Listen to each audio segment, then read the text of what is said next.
We are a year into the Apple Silicon transition, and we've had a pretty successful and complete rollout of the M1 chip, and now we're starting to see the next tier, the M1 Pro and the M1 Max. We've got some idea of a third tier, perhaps combining M1 Pro chips together, but what I want to talk about today are upgrades in the underlying technologies that make Apple Silicon tick that we can expect over the next 2 or 3 years that could have a really, really profound impact on Apple Silicon processors.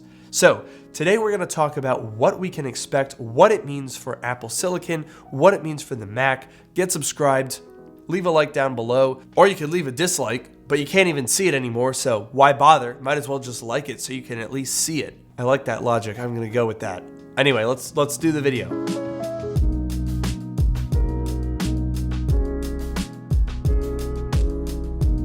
So I know what some of you might be thinking. You're thinking, Luke, the M1 Pro and the M1 Max just came out like a month ago. Why are we already talking about next generation? Why are we talking about 2 years from now in terms of Apple Silicon chips? Well, quite frankly, Apple has a tall order when they're competing with AMD and Intel. I mean, we've already seen as soon as Apple Silicon kicks into high gear with M1 Max, Intel comes out and says, hey, guess what?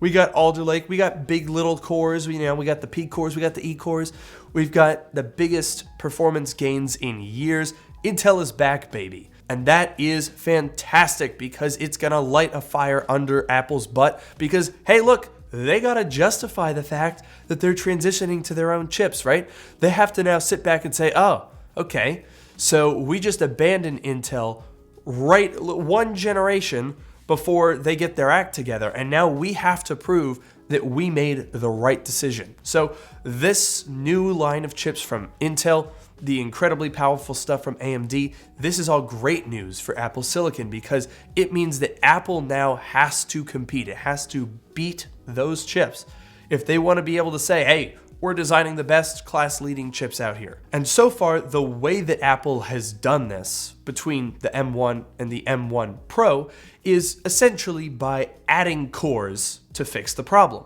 And it works. It's great. The M1 Pro, the M1 Max are phenomenal chips. However, there's a limit to that. And I think it's pretty obvious, right? When you went from the M1 to the M1 Pro, it sucks more power, it produces more heat, and it's a physically larger chip. So if you, for example, wanted to double the M1 Max and get 20 CPU cores and 64 graphics cores, that's great, but you'd have a chip twice the size, and it would produce a lot more heat and consume twice the power. And that's the current limitation with the M1 chip. Adding cores is great, but you have to supply the power and cooling and physical size to keep up with that. And there's a couple of ways that Apple can go about doing that. The first is the new ARM v9 architecture, which is going to be implemented pretty soon, like within a year or so. Currently, Apple's using ARM v8, but ARM v9 focuses on 3 main areas: performance, security,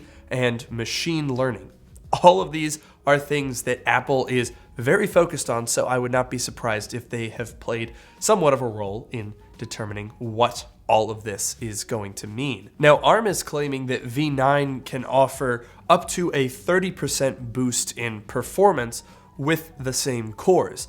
And that is huge for what I just talked about, because if your solution currently for adding performance is adding cores, then your next step is adding performance to the same amount of cores, and that would allow you to boost the performance of, say, the M2 Pro without having to consume more power, produce more heat, all of those different side effects. The new architecture also has what they're calling the Scalable Vector Extension 2, or SVE2, which promises to enhance machine learning capabilities. This is going to help with things like digital signal processing, which is another thing that Apple likes to do, especially on the iPhone with computational photography, and will allow for a lot more of this machine learning neural engine development stuff. And by the way, all of these improvements that we're talking about are not exclusive to the Mac. these are iPhone improvements as well. So digital signal processing, image signal processors,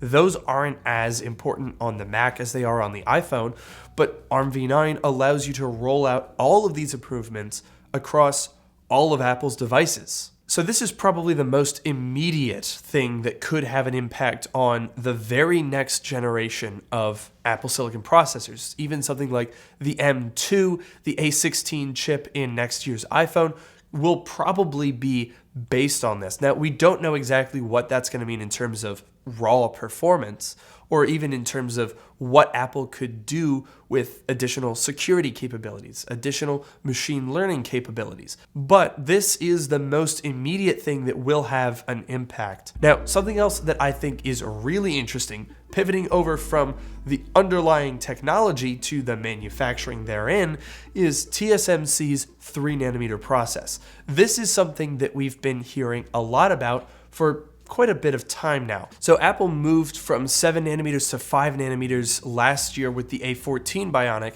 And what's interesting about that is, traditionally you would think moving a node allows you to make gains in performance and efficiency at the same time. So you maintain your thermal package, but you can pack more performance into it. However, the A14 wasn't like a massive jump in performance, but I suspect that, looking at iPhone chips isn't necessarily where you're going to find the exact tangible results of moving to a new node or to a new instruction set, because quite frankly, the iPhone doesn't need to get all that much more powerful. That's kind of a waste of time. If you can make an iPhone more efficient, yeah, that's great. Battery life is important, but performance really isn't necessary on the iPhone. The iPhone chips have been so fast for so long that Apple really doesn't need to add a whole lot to it. But on the Mac, going from 5nm to 3nm should at least allow for 15 or 30% gains in performance while also increasing efficiency. So Apple could kind of choose, hello Siren, you can probably hear that. Apple could basically choose how they want to implement that. Do you want to keep everything the same in terms of power consumption, heat output, battery life, and just put all those gains into performance? Do you want to balance that a little bit, have 15% more performance and 15% more efficiency? I think Apple is likely to lean towards performance, especially because, like I mentioned earlier, they have to justify moving to their own Apple Silicon processors. So this is something that we should expect to see starting to happen by end of 2022 or 2023. So this might not be like an M2 chip or an M2 Pro thing. This could be a little bit further down the line. Now, even further down that line is something that I'll be honest, I'm still trying to wrap my brain around because it's very technical and I'm an idiot, so I don't fully understand it. But basically, TSMC is working on a means of basically stacking silicon chips. So in very simple terms, the goal of TSMC's 3D fabric is to connect chip components together physically rather than connecting them through like a printed circuit board. Now this gets very confusing very quickly because 3D fabric isn't, a technology. It's a brand name for like a dozen different front end and back end chip development technologies. Everything from chip on wafer to wafer on wafer to system of integrated chips, chip on wafer on substrate. There's a lot of different marketing terms and technologies and processes that are at play here. But the long and the short of it is, this 3D fabric technology is a way to rethink how a chip can be designed. We tend to think of a chip as a little square piece of silicon that has all of your stuff printed on it, and then that goes on a substrate, and then that goes on your logic board. But with 3D fabric, you can think about it in different ways. Chiplets, stacked devices, like layers of silicon on top of each other. TSMC showed off this design where they had 12 layers of silicon stacked on top of each other. Now, I'm not going to pretend that I'm smart enough to understand what a lot of this means. And I'm sure someone watching this video will be able to give a much more detailed and well-informed comment than I could give. So I'll be keeping an eye out for that, and I'll heart or pin it. So if you know a lot about this, I would love to talk to you. Hit me up in an email, hit me up in the YouTube comments. But this is a technology that, while a little bit confusing and definitely on the technical side right now, there's not a ton of mainstream people that are talking about this.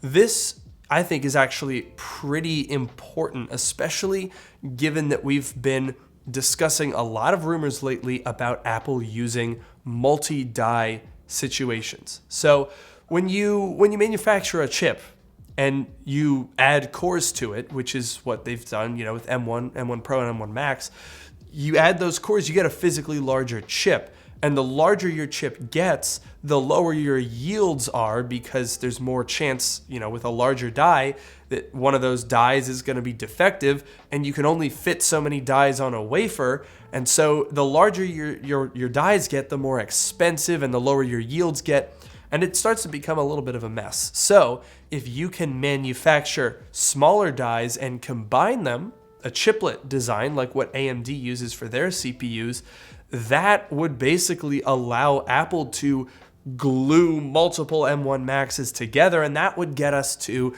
this big 40 core, 128 GPU core monster that we've been hearing about for the Mac Pro. Now, whether Apple is going with this technology or something that they're working on their own, we don't know yet. And we also don't know how it's going to scale, right? So putting more cores on the CPU as they did the SoC, as they did with the M1 Pro and the M1 Max, proved to scale pretty well. We got very good GPU scaling, pretty good CPU scaling, but when you're attaching dies together, then, it stands to reason that the scaling might not be as good. So is it going to be 4 times the cost for twice the performance? We don't really know how this is going to play out, but potentially this 3D fabric technology could allow increased density of chips, increased modularity of chips, and those are all things that could allow Apple to scale better, improve performance without improving, the size of the chip. And by improving, I mean, of course, increasing. Man, I'm still sick. I don't know if you guys can tell, but there's a lot to look forward to with these new chips. So this is something that I think is going to be a little bit further off.